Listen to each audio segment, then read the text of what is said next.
This letter C. This letter C does not stand for continent. It does not stand for Corvid, which is a type of bird. It stands for Criterion.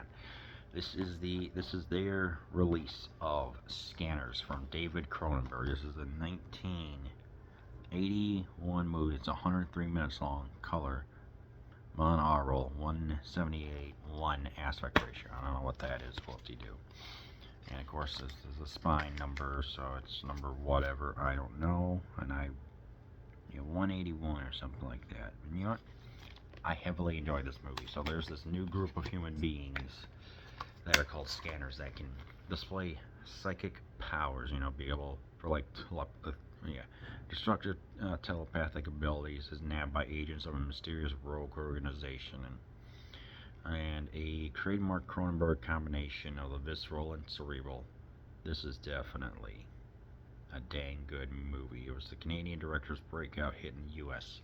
and it shows. I mean, to be able to have this group of people that telepathic are like, okay, what is that thing for some people? Well, how about let them all be able to fuse their minds and collectively talk? Let them hear voices in their head, and they have this drug called ephemeral, I think, to be able to eliminate the voices and replace it with what I think was classical music in the film. I'm thinking, okay, what's going on here? Like, what is this Scanners about? Well, it's a psychological movie that moves slow. The pacing in here is deliberately slow, but in a good way, because you're so heavily invested in this. So let me say this. So when I was watching this, I'm like, okay, so you're gonna get any destruction or action or something like that. So it's all just gonna be literally within his mind. And when I was watching, I'm like, I'm like, okay, first 20 minutes, he's getting his psychic powers and everything. And is he going to become like one who's making things happen? And he does, yes. Because he has to go and stop a real a-hole named Daryl Revick, played by Michael Ironside. That's really the only name that I knew. You had Cameron Vale, played by Stephen Lack. I don't know much about those names. It's like this was definitely such a good movie. Obviously, there is some action here. The slow tension in the build-up. So, as I'm watching this, I'm thinking, okay, is this going to be kind of like a psychological way of how that True Lies, I think it was, with Total Recall. And this one gave more influence to what I noticed was in Arnold's career. But here, we have the slow burn, or the slow steady pace that you get invested. It plays out well, almost like a novel in a way. It's like, at first, let's have him, train his abilities. Let's have a doctor who's got a goatee go on and kind of be his mentor. I'm like, okay, what's going on with this doctor? And then we get him showing a tape of this guy in 1962 or whatever, being like, okay, what is he doing? He's like, oh, he's the one who's manifesting his power and creating a company. And with this company, he's able to create a whole bunch of robots and stuff, be able to eliminate any resistance to him. I mean, they come in with the shotguns and just krill a bunch of people. This man he's ruthless with what he believes, especially when he has his cronies handle the dirty work during a scanner group meditation.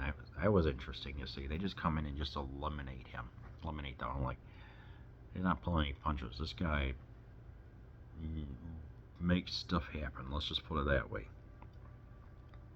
But of course, our hero, at first, he does like the reluctance, but then he decides like, okay, let's have an interesting scene. About 50 minutes in, let them go through a record store and just cause problems.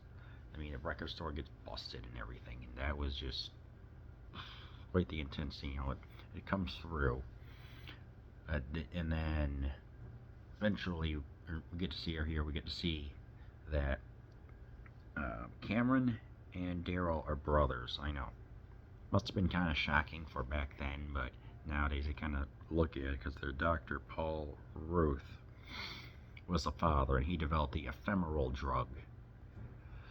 So of course we have some big time pharma cover up, as it would produce an unintended side effect that, when injected, unborn fetuses would become scanners.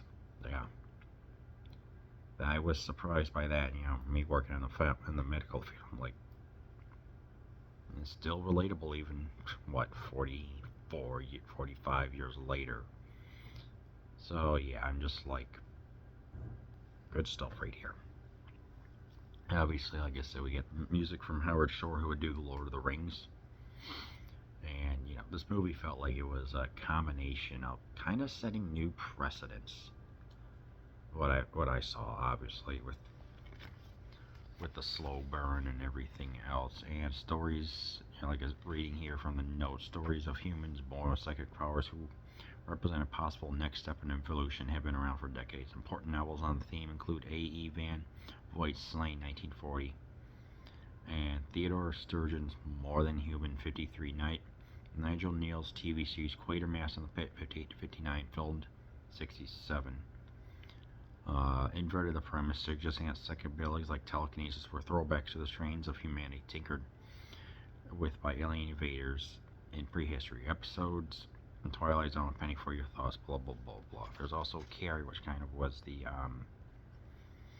way of how to make things happen. So it's just all very interesting to see. Like, you can read these notes here on your own time, since I do not want this video to be 30 freaking minutes long. But yeah, with Criterion, you get all the supplemental stuff and the video drone and the fly and everything else, and it just, I don't know, it just works so good here. But this movie was made in 2 months. In 2 months, there was a way to try and get it done in order to get a tax break. So you could tell there was some, I don't want to say pacing, but structurally it did seem slightly off. I will say that. But then again, this was it worked well. There was a particularly difficult scene involved in the truck, like in the beginning, that the person who was driving, and it was in the IMDb trivia, had never had an opportunity to do so. So I was like, whoa, this is taking something to get used to. So yeah, obviously, despite everything, how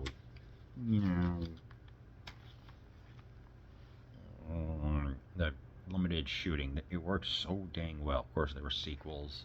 I do want to see those as well. So yeah, I'm just thinking, like, God bless America.